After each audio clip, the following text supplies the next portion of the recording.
Voter പട്ടിക ക്രമക്കേടിനെതിരെയുള്ള India സഖ്യത്തിന്റെ പ്രതിഷേധങ്ങൾക്ക് ശക്തമായ തുടക്കം കുറിച്ചിരിക്കുകയാണ് രാഹുൽ ഗാന്ധി. രാഹുൽ ഗാന്ധിയുടെ നേതൃത്വത്തിൽ ബാംഗ്ലൂരുവിലെ ഫ്രീഡം പാർക്കിലാണ് പ്രതിഷേധങ്ങൾക്ക് തുടക്കം കുറിച്ചത്. കർണാടകത്തിൽ കഴിഞ്ഞ ലോക്സഭാ നിയമസഭാ തെരഞ്ഞെടുപ്പുകളിൽ വോട്ടർ പട്ടികയിൽ അനധികൃതമായി ആളുകളെ ചേർത്തതിനും വോട്ട് മോഷണം നടത്തിയെന്നും ആരോപിച്ചാണ് പ്രതിഷേധം. ഭരണഘടന ഉയർത്തിപ്പിടിച്ചാണ് രാഹുൽ പ്രസംഗത്തിന് തുടക്കമിട്ടത്. കഴിഞ്ഞ ലോക്സഭാ തെരഞ്ഞെടുപ്പിൽ നമ്മുടെ മുന്നിൽ ഒരു ചോദ്യം ഉയർന്നു വന്നു. ആദ്യം ലോക്സഭാ തെരഞ്ഞെടുപ്പ് നടന്നു, പിന്നീട് മഹാരാഷ്ട്ര നിയമസഭാ തെരഞ്ഞെടുപ്പ് നടന്നു. ലോക്സഭാ തെരഞ്ഞെടുപ്പിൽ ഞങ്ങളുടെ സഖ്യം വൻതോതിൽ സീറ്റുകൾ നേടി. എന്നാൽ 4 മാസത്തിനു ശേഷം നടന്ന നിയമസഭാ തെരഞ്ഞെടുപ്പിൽ BJP വിജയിച്ചു. ഇത് ശരിക്കും ഞെട്ടിക്കുന്നൊരു കാര്യമായിരുന്നു. ഇതേക്കുറിച്ച് അന്വേഷിച്ചപ്പോൾ 1 കോടി പുതിയ വോട്ടർമാർ നിയമസഭാ തെരഞ്ഞെടുപ്പിൽ വോട്ട് ചെയ്തതായാണ് ഞങ്ങൾക്കറിയാൻ കഴിഞ്ഞത്. ഈ പുതിയ വോട്ടർമാർ എവിടെയൊക്കെ വന്നോ അവിടെയെല്ലാം BJP വിജയിക്കുന്നു. ഞങ്ങളുടെ വോട്ടുകളിൽ ഒരു കുറവും ഉണ്ടാകുന്നില്ല.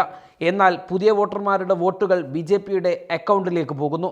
ആ ദിവസം തന്നെ എന്തോ കുഴപ്പമുണ്ടെന്ന് ഞങ്ങൾ മനസ്സിലാക്കിയെന്നും രാഹുൽ പറയുന്നു.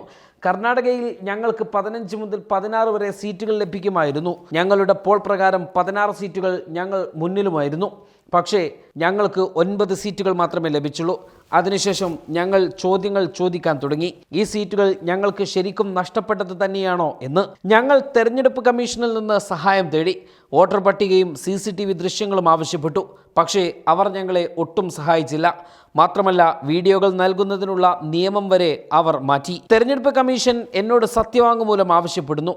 ഞാൻ പ്രതിജ്ഞ ചെയ്യേണ്ടി വരുമെന്ന് അവർ പറയുന്നു. പാർലമെന്റിൽ ഞാൻ ഭരണഘടന മുൻനിർത്തി പ്രതിജ്ഞ ചെയ്തിട്ടുണ്ട്. ഇന്ന് രാജ്യത്തെ ജനങ്ങൾ നമ്മുടെ ഡാറ്റയെക്കുറിച്ച് ചോദ്യങ്ങൾ ചോദിക്കാൻ തുടങ്ങി. ഇതോടെ തെരഞ്ഞെടുപ്പ് കമ്മീഷൻ വെബ്സൈറ്റ് അടച്ചുപൂട്ടി. പൊതുജനങ്ങൾ അവരോട് ചോദ്യങ്ങൾ ചോദിക്കാൻ തുടങ്ങിയാൽ അവരുടെ മുഴുവൻ ഘടനയും തകരുമെന്ന് തെരഞ്ഞെടുപ്പ് കമ്മീഷൻ അറിയാമെന്നും രാഹുൽ പറയുന്നു. തെരഞ്ഞെടുപ്പ് കമ്മീഷൻ ഇലക്ട്രോണിക് ഡാറ്റ നൽകിയാൽ നരേന്ദ്രമോദി വോട്ടുകൾ മോഷ്ടിച്ചാണ് പ്രധാനമന്ത്രിയായതെന്ന് തങ്ങൾ തെളിയിക്കുമെന്നും രാഹുൽ പറഞ്ഞു. കഴിഞ്ഞ ദിവസം ഡൽഹിയിൽ നടന്ന വാർത്താ സമ്മേളനത്തിൽ ക്രമക്കേടുകളുടെ തെളിവുകൾ രാഹുൽ പുറത്തുവിട്ടിരുന്നു. അതേ പാതയിൽ ഇനിയും മുന്നോട്ടു പോകാൻ തന്നെയാണ് രാഹുലിന്റെയും കോൺഗ്രസിന്റെയും തീരുമാനം.